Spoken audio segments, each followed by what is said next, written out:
I want to know what the hell is going on. 3, 2, 1. Perfect. I have such low energy today. That's all right. I got high energy. I woke up to interesting stuff, so. And we have to talk about the Conjuring 2. Oh, don't worry. You'll be excited by the end, motherfucker. You don't worry. I guarantee you'll be laughing by the end. Oh, this movie. So, Keith said, thumb in the middle, do what you want. When I asked him if I should bring this up, I'm just going to bring it up because I want to see what you all say. So, I wanted to bring this up because I wanted to get Keith's opinion as an artist, but I'd also love to get your thoughts on this, Jamie. So, as a non-artist, hypothetical random nobody person. Well, I mean, it applies to anything. I'm sorry if that came across rudely. I don't. What do you make something that I'm unaware of, or am I forgetting something? I'm sorry. It's okay. Anyway, so I wanted to get you guys' thoughts about this random scenario that happened. Let's say. You have a piece of art, you have some art out there in the world, and there's somebody you're dating, and they have a friend of theirs that is not a huge fan of yours for reasons that have nothing to do with your dating their friend or anything. And one morning you wake up and the person says, "Hey, I showed my friend your art. They said you should change blank." What do you do with that? You could fart and be like, ask your friend's opinion of that. I'm like, I don't know. Can I see her perfect art? And so I can compare. I can get notes on what it is when a true master excels at their craft. No. And gifts humanity with the one perfect piece of art that only they are familiar with. What you do is you just look at the person that you're dating and you go, all the world's a stage and everybody's a critic and it doesn't mean they're all right. And then just walk away. I wish I had the Scarlett O'Hara in me enough to do something like that, because I just want to be like, well, yeah, if she wasn't so stupid, maybe I could understand her words, or I don't know, like, look at her dumb face, or... Teenage me is very, very glad that you just said that I had Scarlett O'Hara in me. Teenage me is so happy. Just to devil's advocate this, there are some if it's not only you making just art for yourself, if you're working in a collaborative environment, then there's room for that. But this is unsolicited advice for a single person's creation. And I mean, if you feel the need to do that, don't, but if you're going to do it anyway, then just like be prepared to not enjoy the response that you elicit. Imagine going up to the director of a movie and saying, "Yeah, I don't think you should put as much blood in your next movie."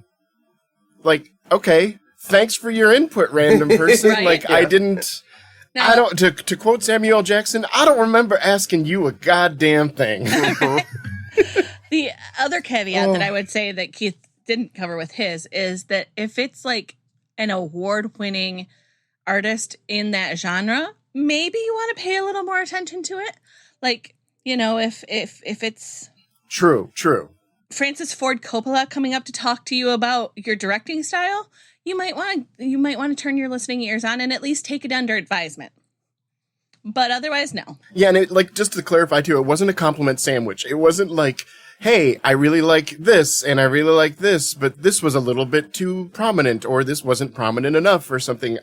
Okay, cool. At least you're trying to, but like, these people don't know what it means to be an artist, to wake up and see unsolicited criticism of your art in your text message inbox. Right. You know, like, there's not even a positive part to this text. It's just letting me know that this person thinks I suck at my art. Well, they suck, and you suck, and everybody sucks. Go away. I'm having coffee and going back to bed. Right. Anyways, welcome to Screen Share and Chill. Hey, everybody, welcome to Screen Share and Chill. A podcast ostensibly about music. Or, wait, no, about movies. What you don't know is that almost that whole time my internet had dropped, but I came back just in time. I thought it got really quiet, in the background. Do you have anything else to add to the art unsolicited criticism? I mean, you're an artist, so I mean, you probably get this shit all the time. People walking up to your art and saying, "Oh, I don't like the face," or "I don't like the font," like you were saying. So, like, do you have any funny stories you want to add to that, or? Yeah, where's your art degree? That's a common one. Can I see your art degree? I know that's pretentious, but it's like, look, just let me do my job, okay? Like the the head of sales offers a lot of I don't like yellow. It's like, okay, well, I'm sorry about that for you. Yeah, and the where's your art degree is less. I mean, there is a flip to that. It's less where is your art degree and more of, hey, I've got an art degree. Don't worry, I know what I'm doing. There's a reason for what I'm doing. That's like, the more well thought out version of what I said. What I said sounds a little too knee jerky and pretentious, I guess. But yeah, especially because like the criticism that was levied upon me was something that I did this intentionally in the song, and then the person goes, "Oh, this thing you did intentionally, I don't like it." I liked your movie Jurassic Park, but did it have to be dinosaurs? Yes, exactly. That's kind of like one of those where I'm like, maybe you stumbled into the wrong fucking movie then, dude. Why don't you go watch Driving Miss Daisy for the 19th time or whatever the fuck gets you off? Oh, yeah, that movie gets me off. Speaking of unsolicited... Again, we don't kink shame. We just kink ask why.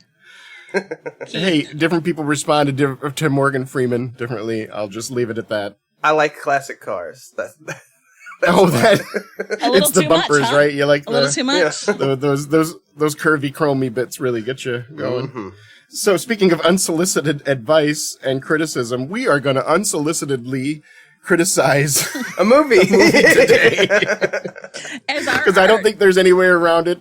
Dear listener, you were not there for the usually when we watch movies, we're pretty quiet. We actually just sit down, shut up, and watch the movie. This time, we couldn't help ourselves. We shit all over the movie and in our mics while the movie was playing. We couldn't shut up this entire movie because we were having a little bit of fun mocking it MST3K style. It ruined the movie, flipped the coin. It made the movie for me. Right? Like the yes, I had a great experience watching this one with you guys. The movie itself, I'm not sure I would put that in. I enjoyed this movie, but the experience of watching it with y'all, 10 times better. Thank you for making this movie so much better, y'all. So Jamie, do you want to introduce the movie? This is your series that we're on. Yes, this is my series that I got completely wrong last time because I am a fool.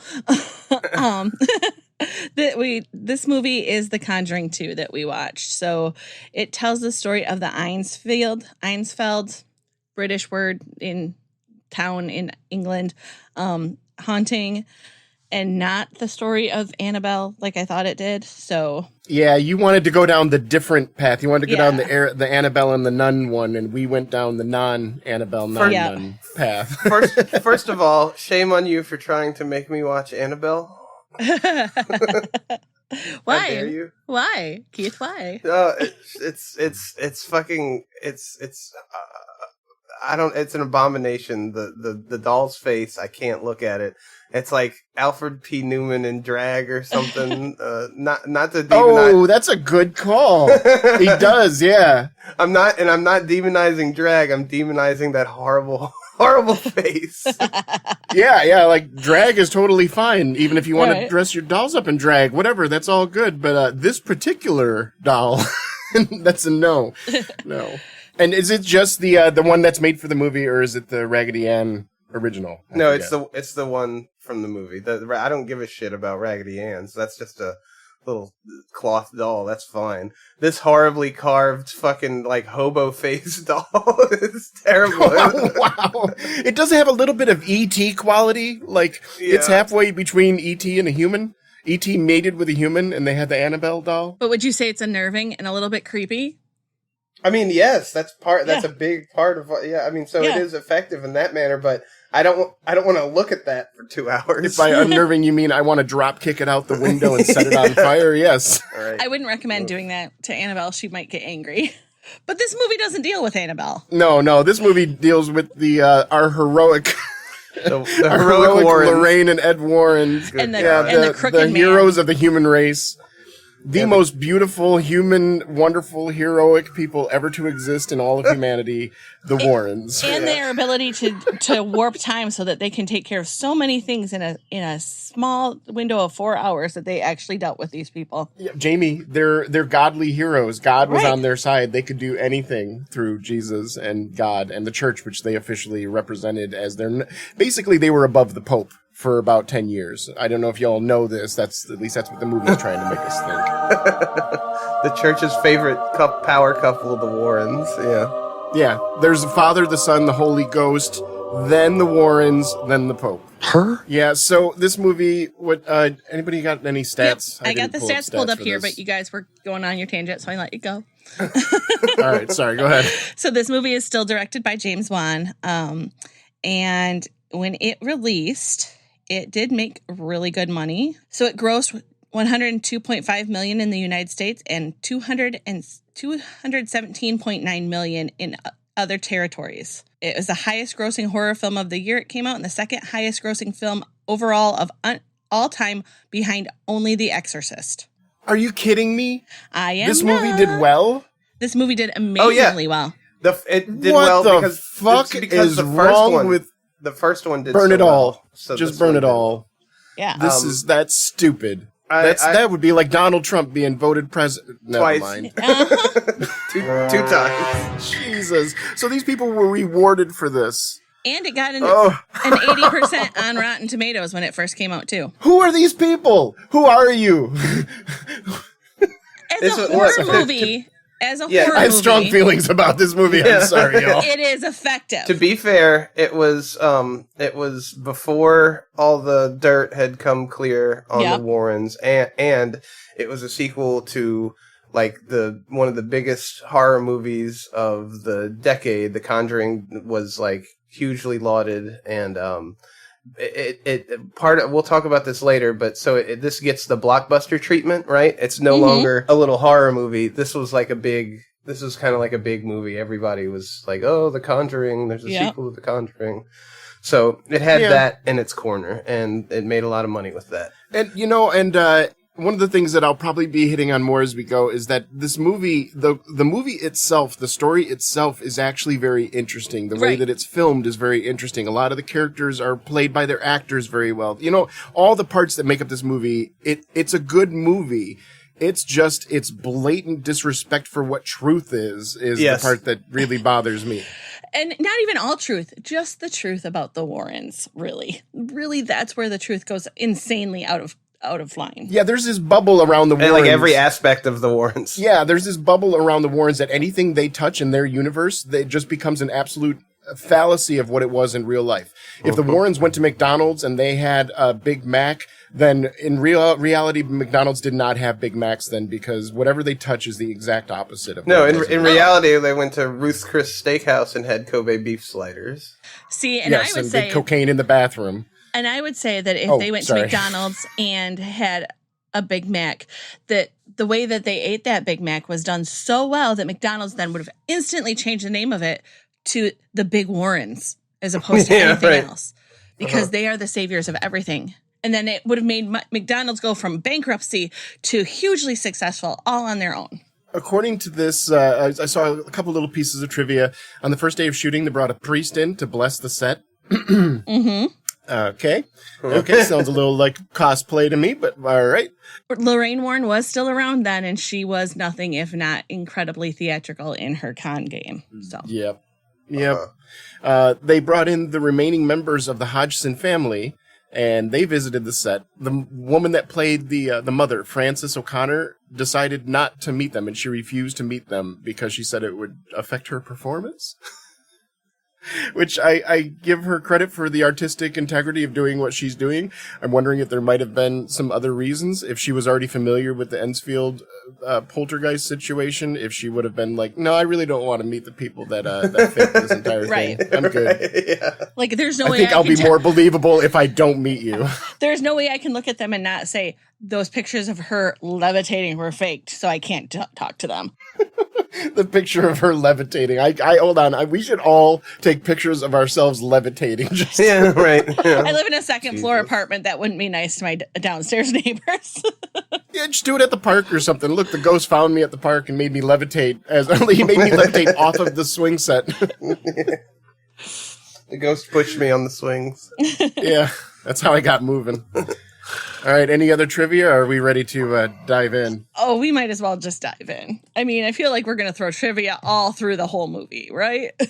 Yeah. Yes, yeah. there's a few key points where that'll come up in play. So it sounds like it's time to talk about the good. I'll go first. The Clash, London Calling was in this movie. That's pretty good. Yeah. Some of the music choices they had for licensed music was appropriate and fun. Some of it. Do we have to do this? I would just want to tear into this fucking movie. Well, I'll give you a little, okay, so my good page, this is an original for me because I was realizing very quickly on how bad of a time that I was having with some of the subject material in this movie. So I was trying really hard to find good. So my good page is filled up with a bunch of piddly little shit. It doesn't matter. Yeah, don't worry about your piddly shit. Yeah, Madison Wolfe, I think she was the woman, the young lady that played the Janet. I think she did a great job. I loved seeing Franca Potente, or I don't know how you say her name, the woman from Run Lola Run. Fucking love seeing her. Little shit, like the dog lived. These are little things that, okay, technically that's good. So my good page is just full of shit like that. That doesn't really, yeah, sure. Sure, I have a little more than that, but yeah, I have 3 things that are worth mentioning. Well, I just cut through half of mine, so you're welcome. So we can get to the bad stuff quicker. So go ahead, someone. If you're trying to set a horror story in creepiness and unnervingness just from go, always include the creepy laughing kid. Creepy laughing kids are always going to be creepy. Sure.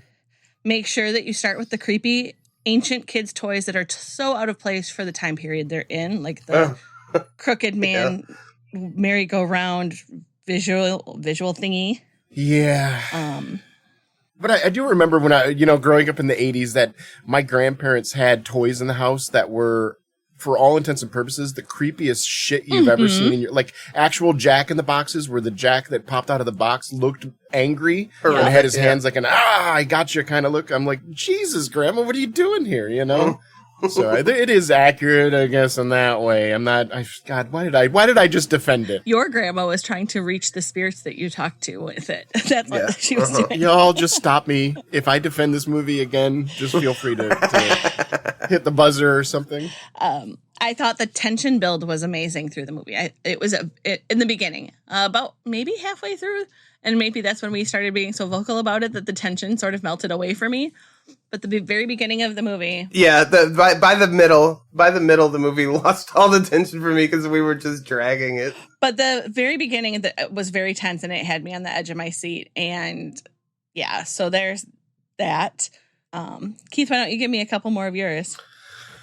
Mine are mostly related to a couple of good spooks. The poster creep out where there's a man in the corner and the low light, you could see the shape of the lower face and the neck and the chin, and then they turn on the light and it was just that poster, which, that was well done. And that also leads into the set recreation from the actual photos of the scene were almost 1-to-1. That was pretty impressive. It's strange how accurate they decided to be on stuff like that. Yeah, compared to the story, the set locations were in another world. It would be like having the story of Epstein Island and you're painting Jeffrey Epstein as some kind of heroic man, but all of the island sets are 1-to-1. Perfect. They have that Egyptian hut looking thing. Yeah. Look. When you're calling it based on a true story, there's an aggregate percentage of accuracy that you have to hit. It just has to be non-zero. That's all. It just has to be non-zero. So those sets help you get there. Look, there's a McDonald's. It's based on a true story. When they were channeling the ghost into the girl when she was sitting in the chair and they had to turn their backs, the out of focus morph of her into the old man spirit, that was very well done and very creepy and very unnerving. Yeah. I have that note. Yeah, the effects overall were good. The creepiness, you're absolutely right. The way they implemented these subtle little things to the scenes, really well done. Even the camera work, it didn't feel overdone. It just felt really suggestive, and it played with the language of the medium. So yeah, I'm right there with you. The people involved with it, Andrew Wan or whoever the director was, James Wan. James Wan, good horror director. Yeah, good. Yeah, all that stuff. It looks great. That's what I'm saying. If you actually took out some bits of the story, it would be phenomenal. But then they probably wouldn't have made the millions and millions of dollars that everybody. No.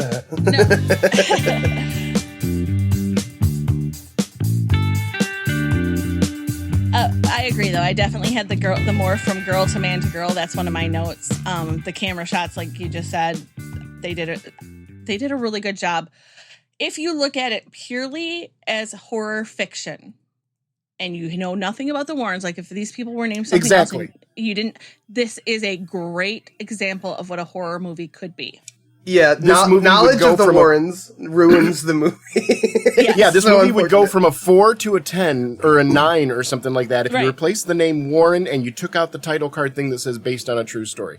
Those two small changes, I would have been fine with this. Yeah, and you didn't involve the Warrens in the making, even if you change the name, like just just remove Warren Warren from this entire thing, like but I guess hindsight 2020, that we probably would have gotten a little less of the absolute savior of the universe vibes from anybody else if at that point too, and the lack of Predator vibes. Well, did we though? Did we have the lack of Predator vibes? Okay, that's good point. We might be a little too vague for the audience, so don't worry. We'll get there. We'll get there. Yeah. There's some suggestive things that happen in this movie that are like, oh, okay, you went there. Yeah. About halfway through when we started losing all sense of tension because we couldn't stop talking about it. Yes, yeah, deflating the balloon. But hey, the wind coming out of that balloon was funny as fuck, so I'm good with the end result. I have one more good, and that's it. I've got a few more. So, one of of course, I named a bunch of little things like the different actors. One other actor that I wanted to point out is, I forgot her name, but she played Catherine of Aragorn in The Tudors. She was just a background character in this, but I just love seeing her face. She was wonderful. And that's why I was like, that's how weak this movie is when I'm just going, oh, I know that person. I liked her in this other thing. That's one of the best things about this movie was this other thing that I saw years ago that I enjoyed. I thought there was there was an interesting point being made, and I don't know if this was part of the collective consciousness in pop culture, but psychic readings. Now, I used to be a phone psychic, and I had to take classes and shit like that to be a phone psychic. Holy shit! And when you learn about psychic readings, and I'm not saying whether it's valid or invalid, or I'm not making those claims right now. Hang on. I'm a skeptic at heart. Thank you, Keith. I have to stop you. We need to hear about your days as a phone psychic, please. You can't just say that and then when you grow up with speaking to the ghost. I never brought that up on the pod yet. Nope. You haven't brought that up in general, Kelly. This is new information. I'm sorry. To me, that's like a mundane part of my life lore. I didn't tell you that? Okay. No. Yeah, I was a phone psychic when I was 19. I worked for the Psychic Readers Network, not the Psychic Friends Network. We were the competitor. This is what happens when you grow up talking to ghosts your whole life. Kelly, you can't just casually say that and just keep moving like you didn't say the most fucking outrageous shit that anyone's ever said. It doesn't feel outrageous to me. It's just a part of my life. It's like I worked at fucking McDonald's or something. I was just freshly 18. I was, doing other shit with my life. I was playing a lot of Magic the Gathering, and I was a phone psychic. I love that. I'm glad that you also didn't know Keith, because I have not been friends with Keith for very long, but I've known Kelley for, I think we're going on 6 years now. Never heard this. So I'm glad to know it was also there you go, y'all. Keith. Yep. How I became a psychic is I went to a Magic the Gathering tournament, and there was a man there that he told me he was First Nation Native American. His name was Stands with Bear, I think is what his name was. And he saw something in me and he took me under his wing, and he had these classes that he would teach, and he usually charged people for him. That's how he made money. But for me, he didn't charge me, and it was all about different types of divination, whether it was rune throwing, bone throwing, cards, tarot, or just a plain deck of 52, and all this kind of stuff. And at the end of it, one of the things he does for his students is he gives them ways to find jobs working for psychic reader networks and stuff like that. And I was like, shit. And he told me, it's like $20 an hour, and you're an independent contractor, so it's tax free off the bat. Yeah, awesome. He's like, yeah. He's like, you've got the shinin', boy. Oh yeah, you're a receiver now. in the past episodes, like in the episode about what is it?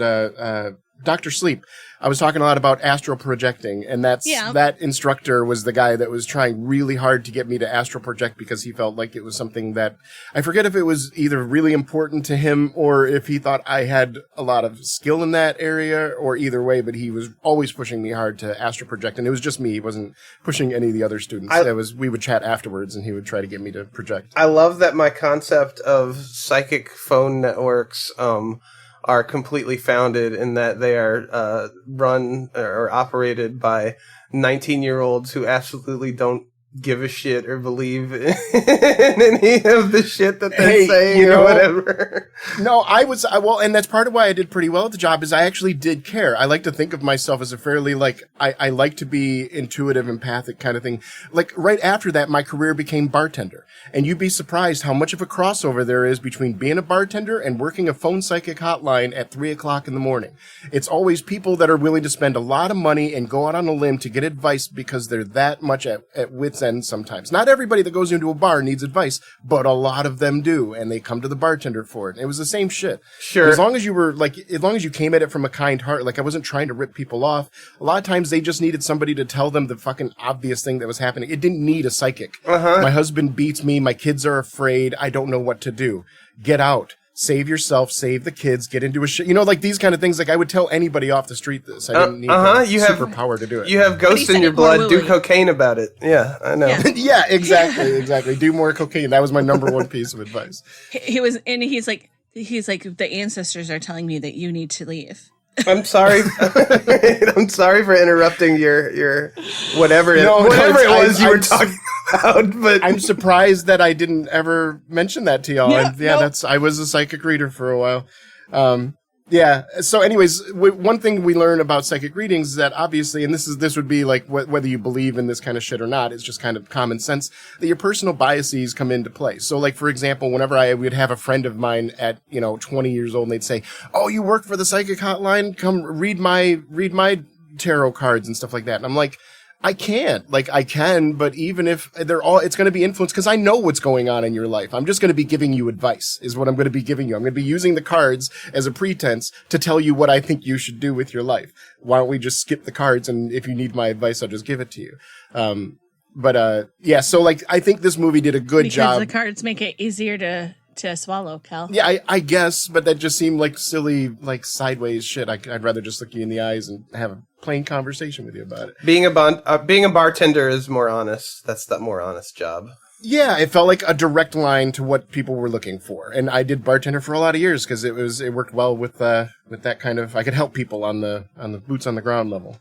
But anyways, they do a good job of highlighting that your own personal biases come into it. There are times where Lorraine, I'm putting that in quotes, air quotes, Lorraine, whoever this person is that's going by the name of Lorraine, she is reading something and her own story is coming into it. And you could see she's struggling with it because, like, she doesn't want to tell people because it's obviously tainted by her own fears, her own dreams and nightmares and that kind of stuff. And I don't know, as somebody that did this kind of shit, it was cool to see that little bit of detail. That's like day 5 in psychic training or whatever, like it's nice to see the fundamentals being illustrated on screen. You can tell that, like, Lorraine, whatever her bullshit is, she definitely knows how psychics get trained. She's probably trained a few thousand of them that are roaming wild in the world right now. Mm-hmm.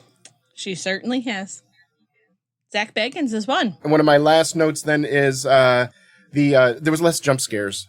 I think they took the note from the first movie. There was just less jump scares. That allowed me to relax a little bit more with this movie and enjoy it. And then I could actually appreciate Mr. Wan's camera use this time because I was able to relax into the screen. And that's the end of my good. Jamie, you got any more? I just want to go back, and Kelley already touched on it, but he went by it really fast. I have often talked about how little kids that they hire as actors aren't very good, and they hire them because they're cute, But the girl that they hired to play the main girl that is possessed in this movie did a phenomenal job. Yeah, phenomenal. I was surprised to see that she didn't go on to do much. Yeah. I thought with this level of talent, it would have been like a Haley Joel Osment, that kind of thing, where we would see them in more stuff afterwards. And no, she looks like she went on and did maybe 1 or 2 small projects and then went to live a normal life after this. So, good for her if that's what she wanted. Yeah, she's phenomenal in this movie. I'll give her that. My last 2 are the The Crooked Man was a cool design for an entity. Yes. Yes. Very cool. There's a bad side to that we'll get into in a later section, but also the dog lived.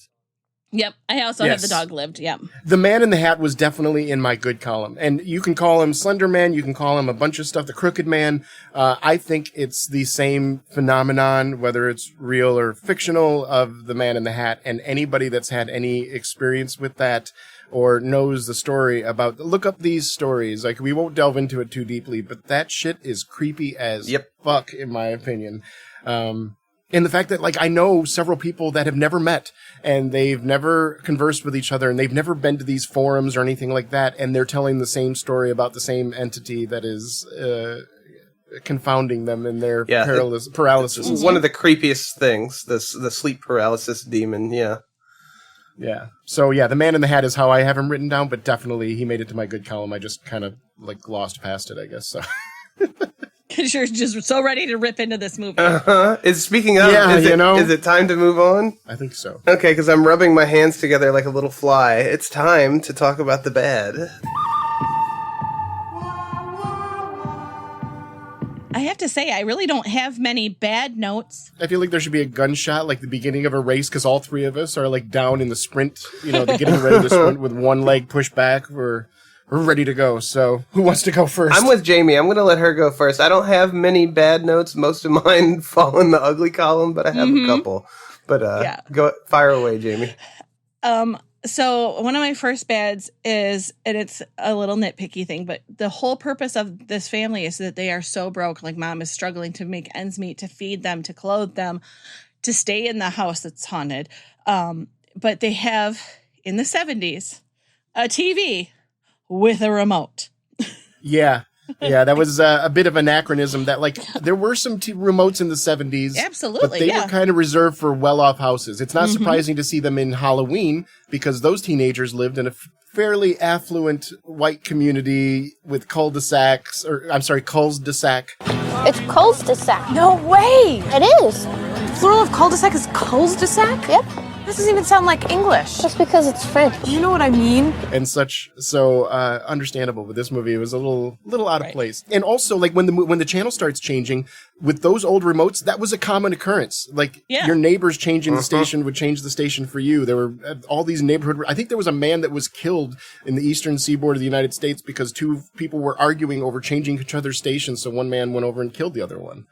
It was that common. And you're literally in a row house, so you're touching your neighbor's house. Yeah. To put that in a little perspective, in the mid-'80s, we had a remote for the TV, or for the VCR, not for the TV, for the VCR, and it was attached via a wire. So they were doing pretty okay, I guess. Unless the TV came with the house. Maybe the old man was rich. By the late 80s, it was pretty common to have a clicker, but it didn't click like it used to either. Those were just your normal infrared. You have to point them right at the TV. Nobody can stand in the way. They just don't click like they used to. Jamie, give us one of your bads. And then my only other bad that I have. Oh, no, I take it back. I do have two bads left. The bed that the main character is sleeping on, when they walk into that room for the first time, it looks like a brick. Like, you can tell there is not a mattress on that. It is 100% a square-cornered brick of a thing. I was like, it looked like a 5-foot loofah or something. It's one of those shit. I know that mattress. It's a shitty mattress with no springs in it, just stuffing, and it's got that weird. It's like weird plasticky instead of fabric. I know that mattress. It's the most uncomfortable thing in the world. Yeah. Just listening to you. Ouch. I'm stretching now because that hurts.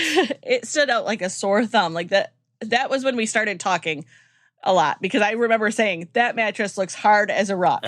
The last one I have is the beginning of the Crooked Man was very awkward and fake to me.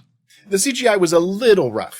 It was a little rough with the Crooked Man a couple of times. There was no CGI done with the Crooked Man. Well, the way they did it was the camera. It was a different frame rate or something like that. Yeah, where he was starting to emerge from the child or the dog to the Crooked Man. I think what they were going for was a different frame rate, a la the Spider-Man into the Spider-Verse kind of stuff. But what it ended up coming out as is like a mixture between bad CGI and claymation. a little bit, or stop motion of some type. Yeah, which is what they were trying to do, honestly, but it just it looks weird. And I've heard so many people when I originally watched this movie were like, man, the Crooked Man was bad CGI, and come to find out, this feeds into my good column comment. No, it was like one of those stilt walker guys who can like contort their body, and there was no CGI with the Crooked Man.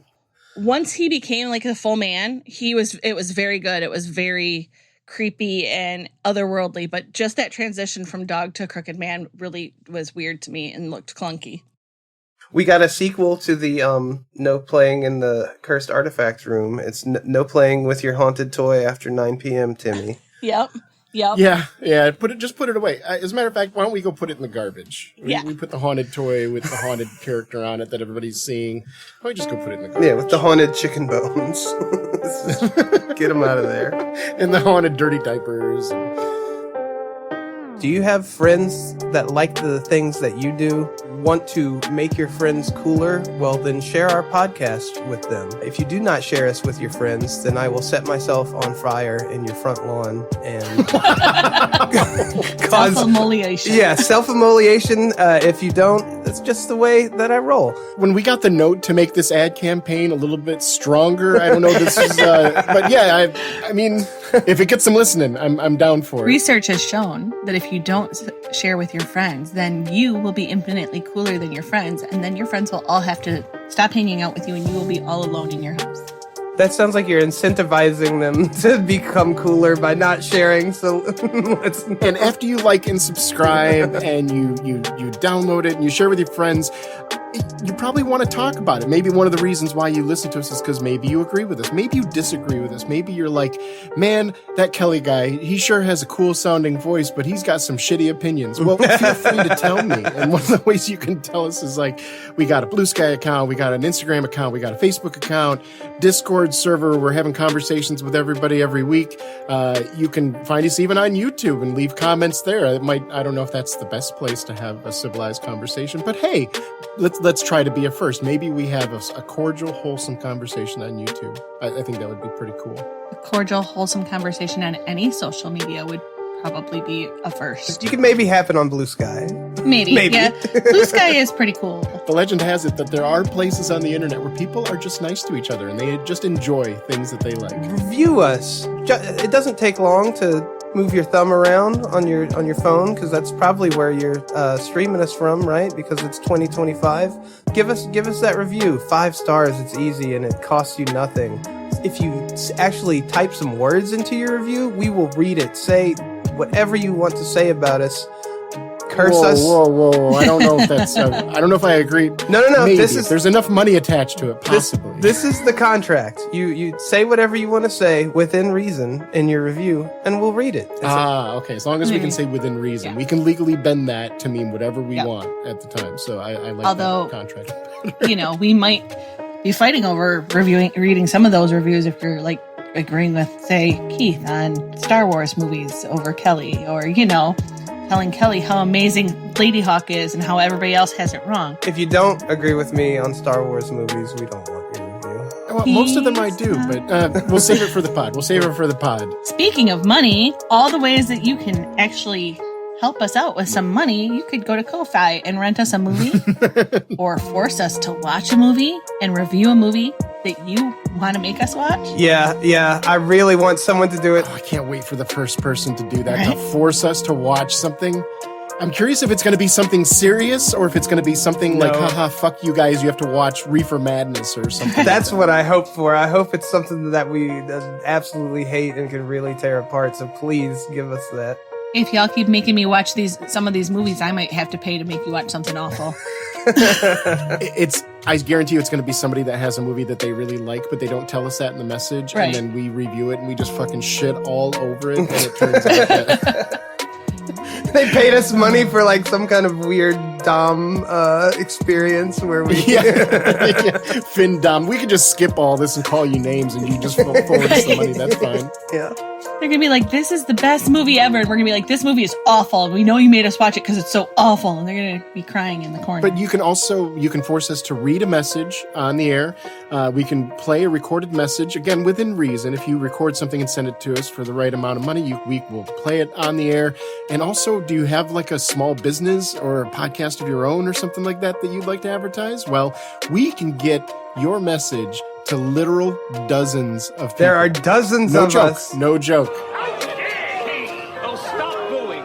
There's nothing wrong with it. There are dozens of us. Dozens.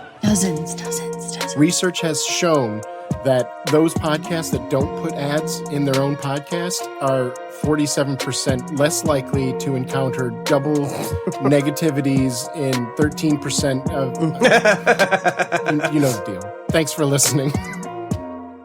I found this could very easily be in the ugly, and it probably will be for you, but it ended up in my bad just because, like, with a different label, it would have been okay, but our saccharine, noble, reluctant heroes. It is so over the top how much they want us to like these people. And I'm curious, did anybody is it just our prior knowledge of the Warrens and how they're kind of shitty people? Is that what led us into disliking these people? Or did people walk out of the theater going, wow, I really like that couple? Did other couples walking out holding hands thinking, we're just like the Warrens? So if you dive into like Reddit or any forum on it at all, there's a lot of people who are like, I love this couple. I love this. The movie Warrens are amazing. I love them. I want to be them. I know that they are nothing like the real Warrens, but I love them. So yes, that is, we were just too colored by the actual reality. Because it just goes to show you then too, when you're watching one of these movies that try to romanticize people, if you don't like the people, it just comes across so dead. Yeah. There was no life in that at all. I was like, ugh, ugh, every time I'd see them acting cutesy towards each other. And then we get to the guitar scene, but I think that kind of gets into our ugly. Yeah. Do we is that in your ugly, or should we bring it up now? That's in my ugly. Yeah. Oh, it's in my ugly. Okay, so yeah. we'll get there. I'll just put a little arrow there for me. I want to talk about Ed's painting of the nun. So, oh my God. So yes. First of all, he's just casually painting this it's a decent painting. But it's nightmarish. It's horrific. It's this he was literally having a nightmare. Yeah, he woke up in the middle of the night and started painting it while it was still dark out. His wife wakes up because he's not in bed, and he's sitting in a dark room fucking painting this painting by himself. You say casually. I'm like, that's casual? Well, sure. Okay, fair. I mean, he acts pretty casual about it. Yes, that's what I mean. Yeah. Okay, I get that. Yeah, he's just there dabbing on it when she walks in, and it's like this horrific painting of a monster nun that looks like Marilyn Manson, and she has a visceral reaction to it because she saw it in her vision, and he's like, what, is the painting that bad? No, Ed, you're painting a fucking freaky what is wrong with you? What kind of reaction is that? He's painting like an undead, haunted demon nun staring directly at you. It's got the ubiquitous gaze, and the eyes are kind of like a dull yellow at first, which they get brighter as the movie goes, which I'm sure that's intentional too. But it is one of the creepiest paintings. If I had a loved one that woke up in the middle of the night and started painting this, I'd put my arms around them and go, okay, let's put the paintbrush down. Let's put it down right there. Let's put our jacket on. We're going to go see a priest. But Kelley, I thought you're an atheist. That doesn't matter right now. We're going to go talk to a man with a straight collar. See, isn't that nice how Kelley takes them to a priest? Because I'd be like, okay, let's grab your painting. Take your painting with you. Let's take you. And I'd put them in the garbage can with the toys. Yep, you're gone. Drive them out into a field and kick them out of the car with their painting. Yep. And so, see you, kid. The coup de grace is later in the movie. Lorraine walks into the study, and Ed has put the painting on the wall. What a fucking freak! What a choice! Staring right at his desk too. So the painting is always staring at him 24/7. Who does this? And then they wonder why they're hearing voices and they're being haunted. Well, I know you haven't, Keith. I know Kelley has. I have a giant portrait of a woman on the wall in my very tiny kitchen, and she stares at me all the time. Her name is Right. Anne. Well, I mean, but is she haunting you? Does she make you feel unsafe? Not me, but a lot of people are very unnerved by Anne. Well, and it would be another thing too if you had it like painted at or pointed at your bed, and she Right, was just yes. looking at you while you sleep or something. I'd be like, Jamie, even if you're okay with that painting, maybe just put it facing the door or something. No, she watches me cook and she watches me watch TV. And so that leads to what's supposed to be a scare where the nun is actually there and runs out of the wall holding the painting in front of her face. But by that point, I just thought it was so silly that this Right. holding the painting up and running. I'm like, okay, all right. Calm down, Marilyn Manson. She did kind of look like Marilyn did, Manson, yes, like one of his get-ups for a tour. Absolutely. His holier than thou tour, and he's wearing that kind of get up when he comes on stage. Can totally see it. That's my last bad. The rest are ugly. I have a bad here, and maybe y'all can help me remember. It says Ed Warren's sus comment during the drinking game. But I think it was the drinking game that you invented was like every time Ed Warren. Oh, that's what it was. Oh, that's yes. The drinking game is every time Ed Warren makes a suspicious comment, you drink. Right. About Every time Ed Warren makes something suggestive towards the underage 11-year-old or girls. 13-year-old girl or whatever she is.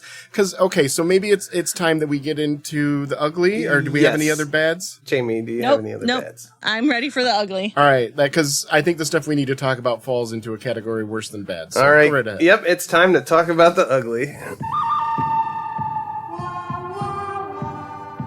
So let's go right into. So Jamie, tell us the history of Ed Warren. What is he known for? I other was- than being a psychic. I was thinking you could read that little blurb that you posted from Wikipedia.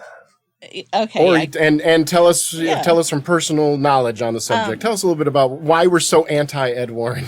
So, on top of the fact that the man is just seriously a con artist who did nothing for anybody, and I got to get back to our chat where we did that because we talked a lot since then. He took advantage of literally everybody that he walked into place with. Both of these movies, the man was at the place for like less than 4 hours. And when you think about all the things he supposedly helped the first family with, like fixing the car and doing these, he was there for 4 hours. This movie, they were there for 4 hours, did nothing to help. The family kicked them out, and then they went on to make this whole story about them. But on top of all of that, in 2017, Judith Penny claimed that she had a 40-year sexual relationship with Ed, starting when she was 15 years old. According to Penny, when she became pregnant, Lorraine persuaded her to have an abortion because the birth of a child would become a public scandal and could ruin the Warrens' business. Business. Penny also, the business, not their marriage, not their lives, their business. Penny also claims to have witnessed the couple engage in physical abuse.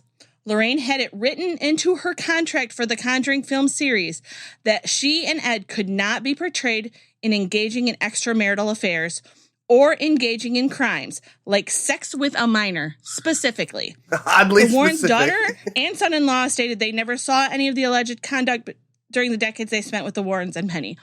But the contract specifically calls out that they cannot be shown engaging in crimes Yes. like sex with a minor. Yeah, and the woman herself says that she lived with them from the age of 15 to 55. Yeah. So, like, even let's say imagine the Warrens' kids say, well, we didn't see anything inappropriate happening. Did you see the underage girl living with them that wasn't their daughter? Right. Right. Did you see that? Who's Ed and Lorraine Warren? There's accusations of an unknown woman living in your house. Oh, there's a ghost nun. There's a monster nun. We took in this probably low social status woman that was going through a traumatic experience, and she lives with us now. Yep. She is telling you I'm sure that I'm they having were sex with her, but you're going to say, no, I didn't see anything bad. I'm Okay, sure that she then you're was just blind. a foster child of sorts, an adoptive, that like they were just taking care of some poor Yeah. abandoned child, blah, blah, blah. For 40 years. So the Warrens in this movie, and that's my number one ugly, not my number one in importance, but the first one written down, is that the Warrens are exact opposites. to what they look like in this movie. In reality, the picture that's painted by the people that have interacted with them is that they show up at a scene well after the haunting has happened, when it's gotten enough notoriety where it's somewhat famous. They come in the door. Usually they only end up lasting there for a few hours because often they get kicked out by the homeowner, whoever the one that's being haunted. And a lot of the times, at least the 2 stories that we read about, the reasons why they were kicked out is because they were immediately trying to capitalize on the success of it being famous, not actually trying to help the people. And the other people noticed that, you're just trying to capitalize off this to gain fame and wealth, and kicked them out. In the movie, they are the ones that are telling the people looking for fame, like, no, we're here to help people. We're not here to get fame and money. We're just here to... They're exact opposites in this movie compared to at least, who knows? Maybe everybody's lying and the Warrens were honest and this is just like the power of Satan trying to hold down the Warren family or something. I don't know. But it seems to be that the Warrens were kind of despicable people, and they're the exact opposites. They are depicted as like cooking them dinner and wading into a waist-high basement filled with water to fix their plumbing. It's like egregious. Yes. Helping them do their laundry, helping them feed their Clean up the kids, just being a house. member of the family. Yeah. They become members of the family is really what it's all about. Not that they come in the door with a bunch of contracts to get them to sign their rights to the story away and shit. Part of the reason why we're seeing these stories is because somebody signed these stories away to people like the Warrens. Except maybe nowadays the people that paid a little bit more than the Warrens were willing to offer. The Warrens are probably offering them like a 50-50 cut of profit or something. Ugh. So the cursed knowledge that of Ed Warren's predilections towards underage girls is what ruined this movie and made it a good time to watch, because when you know that, it reframes every interaction from the jump. Lorraine has said, I can't do this anymore. The spirits are getting too close to me, and Ed agrees. But then he literally perks up when he hears that this case involves an 11-year-old girl. He's like, honey, we gotta come out of retirement. We gotta get to England packing bags. Oh my god, we gotta go. She needs help. We need to get there right away. Family. Oh, and then as they're leaving, the one guy says, Ed says, so do you have any other information about them? He goes, well, I've got some pictures. And Ed's like, oh, I'm going to need to see those right away. And I'm like, Jesus Christ. So yeah, this movie, the drinking game for this is every time something suspicious like that happens, you have to take a drink. I guarantee you will not be sober by the end of this movie, but you'll probably have a wonderful time because Ed is constantly doing these little things. And it's like, I don't know, was this intentional by the people that made it? They're like, oh, we can't directly say that he's a pedophile. Right, but we're going to put a magnifying glass on it. Yeah. Over and over and over again, like the serenade The guitar scene. You have to talk about the guitar Oh scene. my so God. Egregious. It's so egregious. That is cringe. Even with us like laughing at it, it went on so long that I'm like, please make it stop. Please make it stop. He's singing a love song to this 11-year-old girl, looking at her in the eyes, and she's looking at him all dreamy. It's just like, what am I watching? The entirety. we're watching the it- entirety of I Can't Help Falling in Love with You. The entire song he sings to her in the middle of this movie. And she looks lovingly and he looks lovingly. His wife standing off to the side is watching with pride as he's seducing this little girl,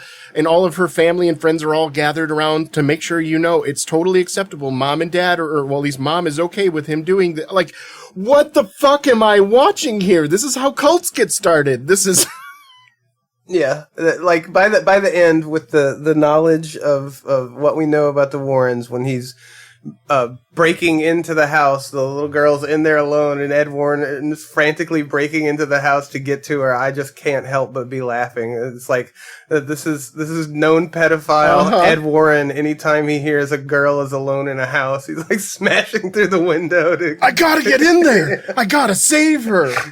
Like, Save her, Ed? Well, you know what I mean. Quote unquote save. Yeah.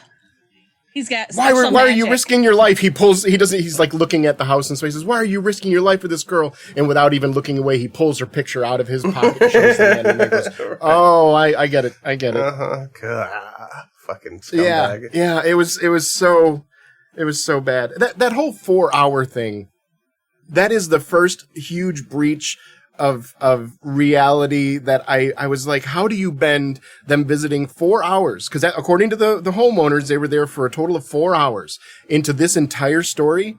Jesus, let's just take the based on a true story off. And that's my biggest ugly. It's written in bold letters across the entire page, based on a true story.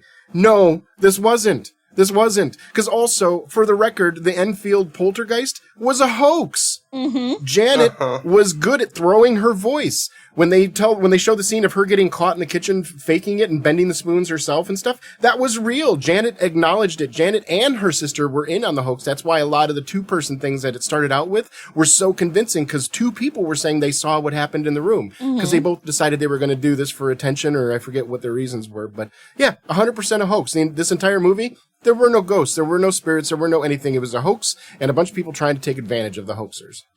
I have two more kind of big, meaty uglies. That's a phrase. So if anyone, if anyone wants to go first, and then let me, I will. I have one more that is not directly related to Ed Bourne being a pedophile and their BS about being there for 4 hours. But I love that at the beginning of the movie, when Ed finds out that it involves a child, and he's all like, we've never left a family in trouble. We have to go help them. And then the minute the church says, well, we're not going to pay you because we feel like this is all a hoax because of the picture, he's like, well, we got to go. The church isn't paying us. Bye. That may be true. Well, that's like true to reality. The one Right. that based on a true story is that part. Yeah. Right. I want to help you, but there's no money in it. Right. Do you understand? I'm not getting paid for this, so I gotta fucking go. Like, I was willing to walk through the waist-deep sewer water in your basement with that I had no knowledge of whatsoever what was down there to fix the pipe for you because I was getting paid, but they ain't paying me. Screw you. You can die from this ghost. Yeah, he's driving down the road and he sees a family broken down on the side of the road with a flat tire. He pulls over. He's like, hey, what's the problem? We got a flat tire. Got any money? No. Yeah. That was my last ugly. My last ugly is just the whole idea that we are promoting bad people. It seems like that's the message of this story. Like, a lot of stories have a message. Don't do this or bad things will happen. Hell, even Poltergeist. Don't build land with houses on top of old Indian sacred grounds or old First Nation sacred grounds, that kind of stuff. Okay, it's kind of I wasn't planning on it anyways message, but sure, it's a message. What's the message in this? The Warrens are holy and will do anything to save the human race. That's a fucking lie. They're horrible people. Like, why are we promoting bad people as the primary fucking message of this piece of art? This piece of art that millions of dollars was spent, thousands of people dedicating hundreds of hours of their life or more into making this thing, and it's to promote these people that are just bad people. Why do we do this? And society rewarded them apparently too, which doubly makes me nauseous at the prospect of this entire project. We're not supposed to deify people who pretend that they're Christians and good people, even though that they are completely opposite of that and maybe involved in pedophilia. We shouldn't do things like elect them as president.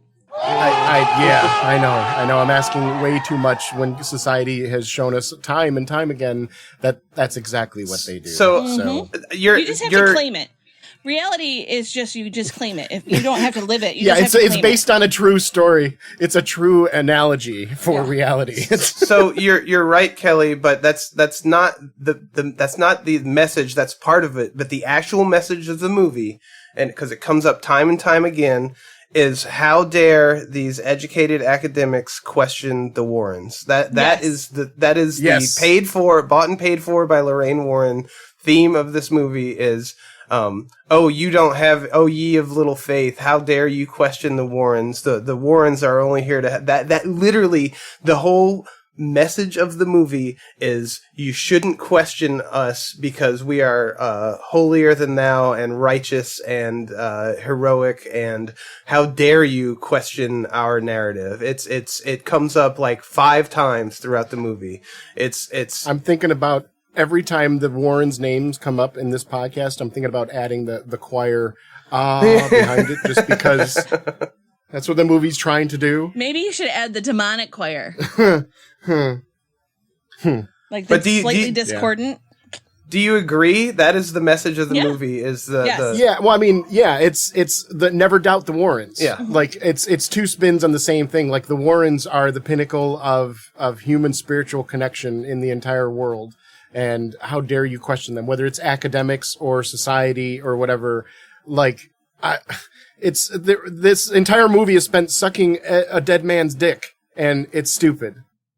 And maybe to put it back into current terms, it buys right into that whole education is for suckers. If you just have faith in God, you'll know all you ever need to know. BS that is so prevalent right now. So that the real demons are the ones that have education.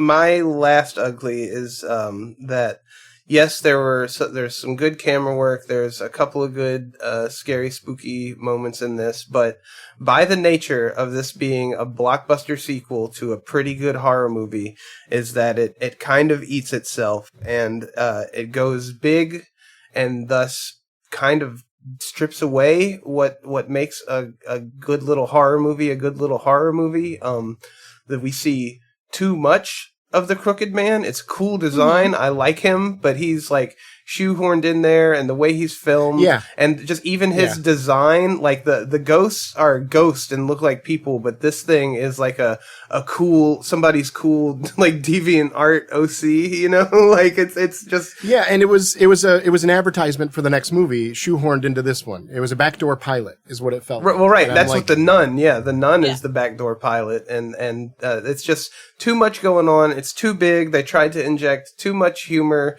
I think by anything that didn't involve... the Nun wasn't the backdoor pilot. The Nun was the primary antagonist in this movie. But we get a Nun series of movies off of this, so it is in fact a backdoor pilot. It's just, it goes too big. It loses what made the first one a good horror movie, in my opinion, and it just not enough left to your imagination for you to really creep yourself out with it. It kind of collapsed. The scale of it kind of collapses in on itself, and you throw the shit about the Warrens on top of it, and it's just ugh. Right. One thing I meant to bring up during the bad, and I forgot to, and I'm surprised. I'm surprised none of us have mentioned it yet, but I thought it was really funny that the Deus Ex Machina in this was Deus Ex name. All you had to do is know the person's name, which, if you'll remember, that's a child story called Rumpelstiltskin. So this story is kind of Rumpelstiltskin reskinned, which I'm okay with that itself.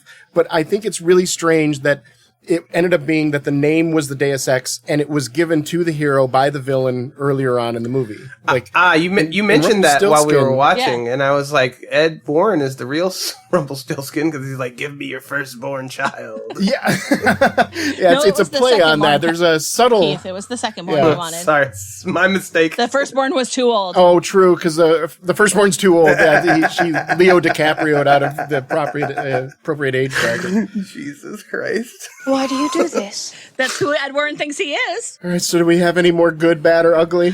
I want to just comment on what you just said. It is in demonology circles, and has been since like the Middle Ages. That's how you get rid of a demon, is by knowing its name. Yeah, but the demon doesn't tell you its name. That's the problem I had, is that the demon just came out and saying, hey, I'm Rumpelstiltskin. I'm Rumpelstiltskin. Oh my God, how did they guess my name? You know, like, right. You usually have to they command learned it. the name not from doing research. They didn't learn it from divination or anything like that. They learned it from the fucking villain telling them. Right. You usually have to learn it by commanding it in the name of Jesus Christ our Lord to tell me your name, and that's how you find out the name.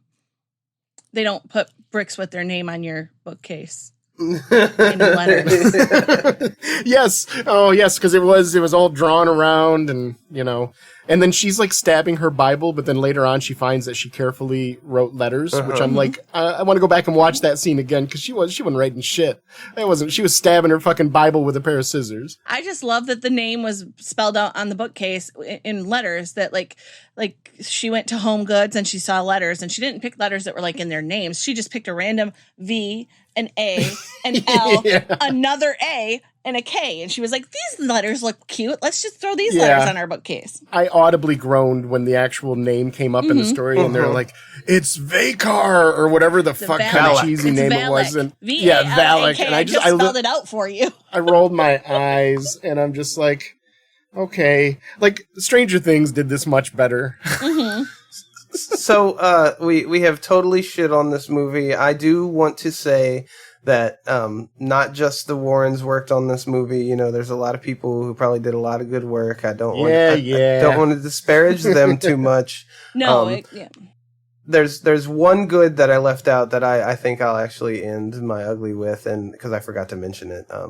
But it's the two different tape recordings of the old man speaking, how they line up to say like, help me, it won't let me go, but it's like, help, it won't, or like, won't help me, and they splice them together. That was clever. That was a good that was. Thing. I loved how he came up with the idea because they fell out of his bag and literally made an X on the floor, and that gave him this brilliant idea to run them concurrently. Hey, X marks the spot. Yeah, and that's why, in a lot of ways, if they just had different framing, if this wasn't framed as a true story, if it wasn't the Warrens, then it would have been fine. Like, the actual story itself, like the old man dying in the house and you think he's the villain and yada yada, all that was actually really well done. Some scary moments, some creepy things going on with his family, just the subtle weird subtext of sexuality was weird and inappropriate, and the weird bending of truth was wildly inappropriate. They could have done based on a true story. This is a well-known quote unquote haunting. Well, they'd have prank. to change their story. No, then. but it's a well-known haunting prank. Let me finish. They could have said this is based on the Einsfield haunting that is well known, and then at the end just put, and years later the daughters admitted that it was absolutely a hoax. You could. It was still a good creepy movie. Yeah. You could have made a good creepy movie, and then came out and been like, and yes, it ended up being a complete hoax, because that happens in reality. Yeah, but then you'd have to cut out all the parts where the demon's actually haunting them and stuff. Look, it boils down to I just can't with this movie. That's my feelings on this movie. I just can't with this movie. It's okay, so what would the popcorn bucket look like? Fuck. I was thinking just a 4-sided cardboard, and one each side is Ed's face, Lorraine's face, Ed's face, Lorraine's face, like blown up so it's really big and smiling, and that's it. It's just Ed and Lorraine's face. I think it could be a white van that says free candy on the side, because that fits the Warrens pretty well. Yeah. That's pretty good. Oh, it's like a Juan ad. It says, "Are you under the age of 15? Are you being haunted? Call the Warrens at this number." No, I like, just to shit on this movie a little bit more, I like your idea of the like, it's just everything's grandifying and glorifying the Warrens, so why not have the popcorn bucket do that as well? That's with the holy light coming from behind them. Yeah.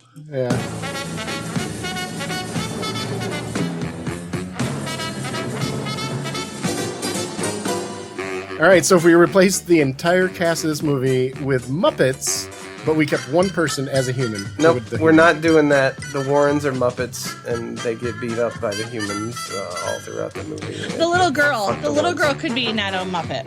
She was really good. She deserves her. But then you've got Kermit. Then you've got Kermit flirting with a little girl, and Miss Piggy being okay with it. No, I'm kind of. No, I'm almost with you, Keith. Like, maybe we boycott this message for this movie. This movie doesn't deserve the Muppets. Yeah.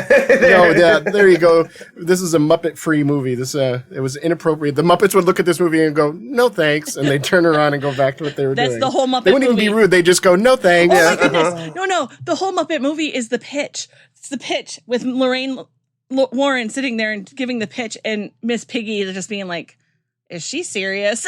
Right. And then them walking out. And then Kermit going, "Oh, I guess we're not interested. No thanks," and walking out the door. Yeah. Like shrugging. Yeah. Being it's a Kermit. 5-minute movie. The Muppets do Conjuring 2, and it's just the interview and them walking out. All right, and who was your MVP for this movie? Most valuable part. Could be a person, could be an actor, could be a concept, could be something like the set design. Who's your favorite? What's your favorite? I'll go first. I'll just say James Wan for this one, because despite everything around him that we tore down, he was still solid as a director. It's increasingly more hard to notice because, again, the cursed knowledge of the Warrens makes me want to just tear everything down in this movie. But The camera work is good. The direction, the sound design, all that stuff that makes a movie good. If you don't have to worry about script or themes or message, that was really solid. What about you, Jamie? I am going to go with the girl who played Janet. She did a phenomenal job doing this movie, being scared, being a little girl still at the same time. Like, she didn't come across as too mature for the role either. Like, she just did a really good job. Even in the creepy, let's stare lovingly at the predator part. Yeah, she did a great job with that. Yeah, both of you, I could go 50-50 for either one of those. I'm going to give it up to James Wan in this one, though. That's his name, James Wan? Yes. I keep forgetting his name. But yeah, the directing was just overall putting all the parts together, the use of camera. I thought it was... And everything I liked about the first one, and the things I didn't... Everything I liked, he kept. Everything I didn't like, he fixed. Almost like he was hearing me talk to him about what I would prefer in a movie. Not that my unsolicited criticism is valid, but yeah, it was exactly what I would have wanted out of a movie if it were just a bit more truthful. So, and that's not his fault. He didn't write the fucking script. He just got paid to put it on screen. And for that part, he did a decent job. And if those subtle, like, nods, those, look, this guy is a fucking pedophile, if they were intentional, then that gives me, I want to give him even double stars on that for sliding in this slightly subversive message so that years later, when the truth was much more commonly known, people would look and go, yeah, even the movie knew it. Even they knew it. Right. When they were making It's a director's choice to be like, now stare lovingly into her eyes as you sing Elvis to her. Like, and in the edit, they edit it so they're looking at each other and we're going back and forth on the big romantic words. And then we zoom in on the wife looking at them lovingly, totally accepting this connection they have. Like, I don't know, man. Maybe, does that mean we're the bad guys? If maybe it is a completely wholesome look and we're reading too much into it because we know the fact about it, but it would be, it's a weird choice to have, like, that's not a comforting, like, song that you would sing to comfort somebody. You know what I'm saying? Yeah. That's not the choice that you would make artistically, I don't think, as a, I'm going to comfort you with this song, as a possible father figure type thing. yeah. you could sing fucking You Are My Sunshine or Mary Had a Little Fucking Lamb or I don't care. You're singing to little kids, man. Maybe not a love song from Elvis or, you know, before Elvis too, but You're ostensibly Christians. You could have come up with, like, Amazing Grace, or, you know, there's a ton of different options. Yeah, why not why would Ed Warren not be singing like a gospel song at that moment? I'll Fly Away or sing Amazing Grace, all these, Anyways, so now that we've asked those three questions, the only one question that really matters, and I'm so curious what we're going to vote this movie as, but did you enjoy the movie and would you give it a thumbs up? You really want to do this? Here. Now, yes. Okay. Okay. Let's do it. Well, while I enjoyed watching the movie, there's no fathomable reality where after our experience watching this movie, I can give it a thumbs up. This is a thumbs down for me. I liked the first Conjuring. I think I remember actually liking the third Conjuring. This was always my least favorite, and it just gets a decided thumbs down from me on this one. So this pains me because there is a lot of great work that went into this movie. James Wan, the actors, the writers, there is a lot of great work. But even if it wasn't the Warrens, even if it was just two random people, the absolute deification of these two people is so over the top and egregious. It's just ridiculous. And so for that and the fact that they play themselves off as these superheroes, and then the minute the money's gone, they bolt. It's a thumbs down. It's a thumbs down because it's hard to watch knowing what we know. Yeah, that's a thumbs down from me, dog.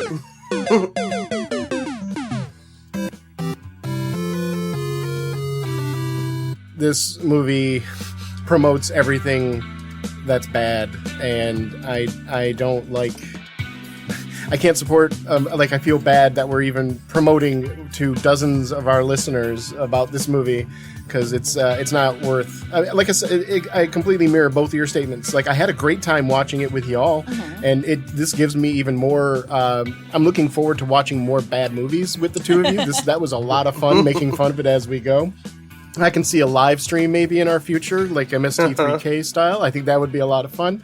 But in any case, yeah, thumbs down just because even though there were a lot of amazing parts that put together, you could have the best chefs in the kitchen in the world making a shit sandwich, and I'm still going to call it a shit sandwich, Right. and I'm not going to order it. So Not only did I have a lot of fun watching this with y'all, but this episode recording has been a lot of fun and the biggest lore dump to date that we've had. So... yeah, I'm surprised I didn't tell you all about that. I'm sorry, listeners and friends. Yes, that was like, it's not even an exciting part of my lore. That's like a mundane part of my story. As So soon as we stop recording, I'm going to go write a spec script for a dramedy for NBC about the psychic bartender who grew up surrounded by ghosts. So...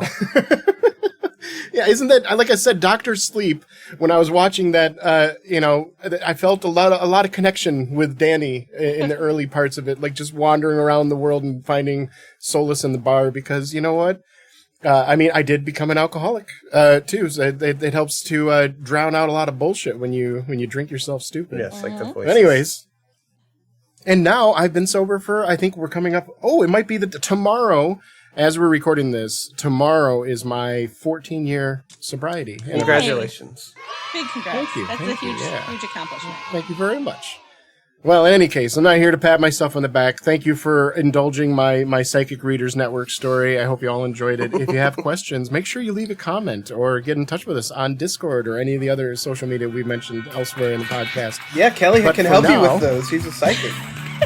Yes, if you ask me to read you, I am going to be very cruel with my We will reading. read you for Phil.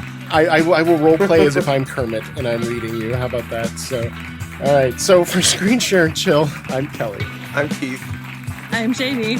Hey, go look up the Warrens. If you don't believe what Yep. we've said about them, go look them up. Google the Warrens. Find out yourself. Don't take our word And for take it. a look at the picture of the Einsfield haunting levitation. Oh. It'll make you laugh. The jump, yeah.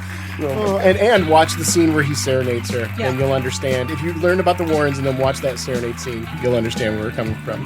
I'm going to call the police. You go ahead, call them. Call anybody you want. They can't do anything to me. Not anymore. And nor can